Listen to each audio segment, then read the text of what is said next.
they passed a law. I don't know if you know about this, but anybody who owns foreign stocks, even if you own them in America, you have to give the government a list of all your foreign stock holdings every year when you file your tax return, so they can log which Americans own foreign stocks and how many shares they own. Now, why do you think they're doing that? Yeah, I know. Not just out of innocent curiosity. They know when their money has no value, they need to start seizing the assets of their citizens in the name of the common good, or for for the better of all the comrades.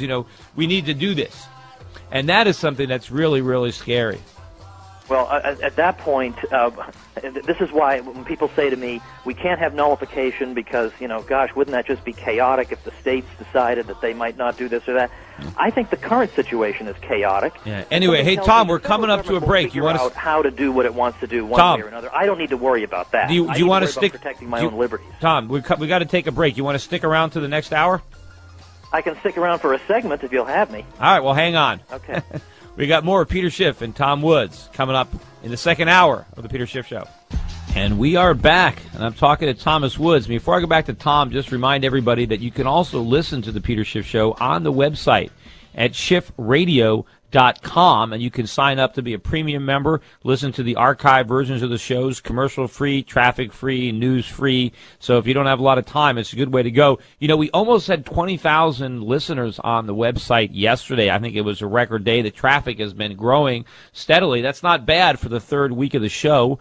And who knows how many people are listening on the airwaves or on the radio station's website. So the audience is growing. It's still small, but it needs to get a lot bigger. Anyway, I'm talking to Tom Woods. Tom, one thing I thought is interesting. I heard that there was a congressman that was asked about the constitutionality of the health care, and not, Nancy Pelosi, who laughed about it when she got the question, but another person tried to answer it. And the answer was, well, there's nothing in the Constitution that says you have a right not to have health insurance. Therefore, he had just assumed that it meant that it was constitutional.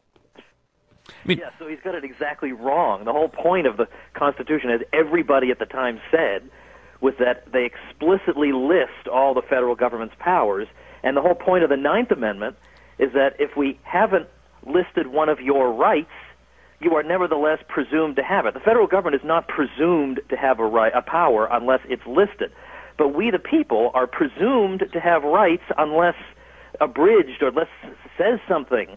Yeah, and in fact, most of the states that ratified the Constitution were told at the time that the federal government's powers were limited and defined, few and defined. I would think that now that the courts have said that's not the case, I think a lot of states should be able to get out of it and say, I was led into this contract based on fraud. Here's proof that you told me that the only thing the federal government could do was what was written in this document, and now they're doing whatever they want. Yeah, there's no question about that. I mean, they say in at least a half a dozen state ratifying conventions, they use the phrase expressly delegated. The federal government has only the powers that are expressly delegated to it. That was the understanding that people went into this thing under. And, it doesn't look to me like health care is expressly delegated. I mean, don't give me this general welfare stuff. I know. They pervert that clause. They pervert necessary and proper. They say, well, they can do whatever they want if it's necessary and proper. No, they have a specific power. Like, you can have a post office. Okay, well, you can do anything necessary and proper to have a post office. Like, you can build it. So you can order the concrete. You can hire somebody. You can deliver. But it's like it's necessary and proper to carry out the delegated powers. Not that it means, well, you can do whatever the hell you want, even if it's not delegated. If just because you think it's in the general welfare, if they could do everything that they think is in the general welfare, then what's the point of a constitution? Yeah, that means they have unlimited power. Whoever lived thinks that everything he does is for the general welfare. And I mean, just imagine anybody voting to ratify this Constitution if it says, look, hey, we got this clause that pretty much says we can do absolutely anything we want. And even Alexander Hamilton favors a strong central government, centralized power. Even he said in the Federalist Papers that the Constitution would be exactly the same if it didn't even have a necessary and proper clause. He says that's just in there for clarification. I just wish they were smart enough to take. I wish they were smart enough to take it out back then, because any kind of language, that over time, I always have a dream that I could go back in time to the founding fathers and get them to write it clearly. I know exactly all the ways that it was screwed up, and I would have them write. See, they're writing it for people that are intelligent. They're not writing it for modern Americans. You need to spell it out in Dick meets Jane kind of vocabulary. And you have to anticipate how ambitious politicians are going to interpret a lot of these seemingly open-ended phrases. I mean, Patrick Henry at the Virginia Ratifying Convention said, look, I'm sorry, but I'm worried about this general welfare clause and how they're going to interpret it. And he was told, oh, don't worry. I mean, only a fool would interpret it the way you're worried that it'll be interpreted. Yeah, but the problem is we're now a nation of fools. They didn't understand this. With all these schools, with all the education we have now. I was on Fox News today, and this guy was trying to say, there's some people that actually want to abolish the Department of Education. Can you imagine what would happen if we had no more education? Yeah. Like we didn't have any education before the Department of Education. We had a lot better education. People actually learned. In fact, the reason the government wants to educate everybody is so we learn nothing. Yeah, of course. What does the government want other than a nation of complete imbeciles, who do nothing other than stare at their navels all day and think everything's fine? Of course, that's what they want. And of course, the Department of Education is such a trivial thing anyway. I mean, what is it? Maybe $50 billion? No, I think it's about $130 billion. It's $130 billion, but $100 billion here, $100 billion there. Pretty soon you're talking real money. Soon it's real money. But in other words, there really would be education, even without this 30-year-old department. But, of course, one of the things that the Department of Education does by subsidizing student loans and now directly authorizing them is they force tuition prices up. So the real cost of this department is not what it spends, but all the bloated tuitions that universities are charging our kids because of these government subsidies. Yeah, well, I mean, that's how government makes things affordable. You make it super high, and then you allow people to go into debt to afford it. That's affordable. Yeah, that's their strategy for houses. Instead of letting prices come down so that people can afford them, let's artificially prop them up, but subsidize their ability to go into debt so they can buy these houses and be slaves to their mortgage for the rest of their lives. Yeah, it would be nice to hear the Republicans actually take on a guy like this and say, look, what you're basically saying, sir, is that the American people are too stupid to run their own schools without being told what to do by their betters in Washington. Why do you think Americans are so stupid they can't run their own local schools without a central department? Well, yeah, how did we make it? Why don't they actually fight? How did we make it to the night? Was it what year is it? 1970-something. We got that department, right? Yeah, it was under Carter. Jimmy Carter. I mean, so how did we make it? I mean, we won the Second World War. We came up with the atom bomb. We didn't have any Department of Education. We invented the production line. We had the Industrial Revolution. Thomas Edison. Henry Ford. There was no Department of Education. And in fact, if you look at those old Regents exams from the 1930s that you had to pass to graduate high school. I mean, there are PhDs who can't pass these things. There was no Department of Education.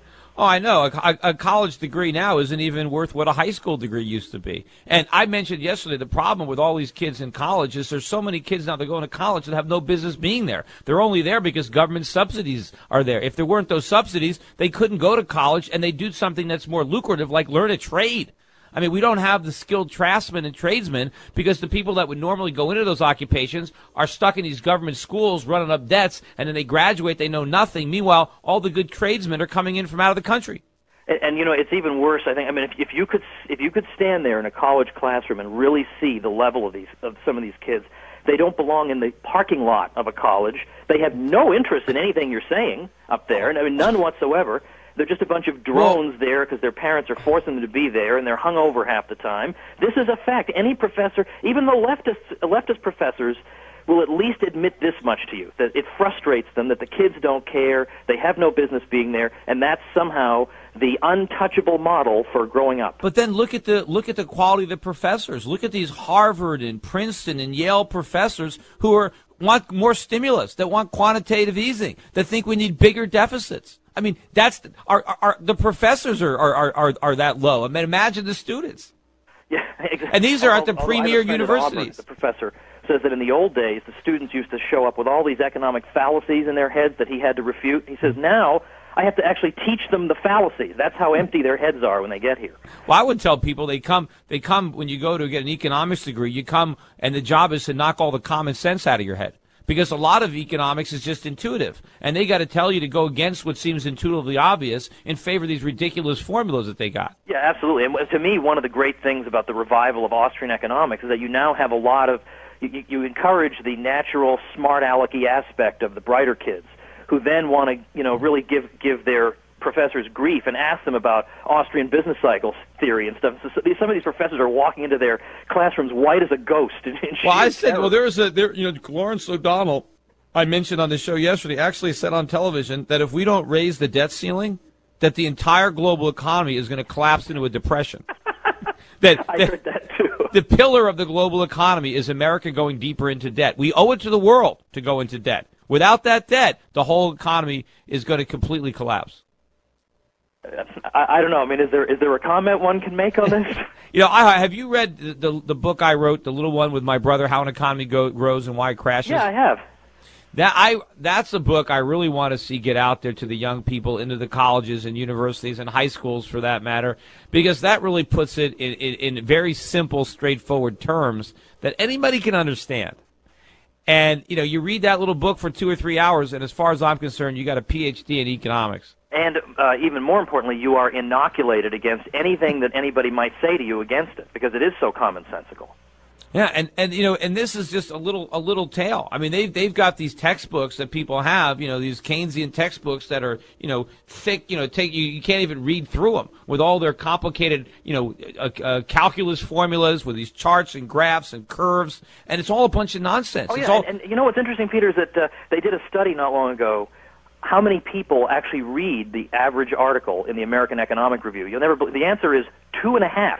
Mm-hmm. So if we exclude the publisher and the author, we got like a half a guy. And all of these universities, all of these highly regarded people, and all this text. How many people could see the real estate collapse coming in 2008, even the beginning? How many could see this recession coming when it was staring him at the face, right in the face?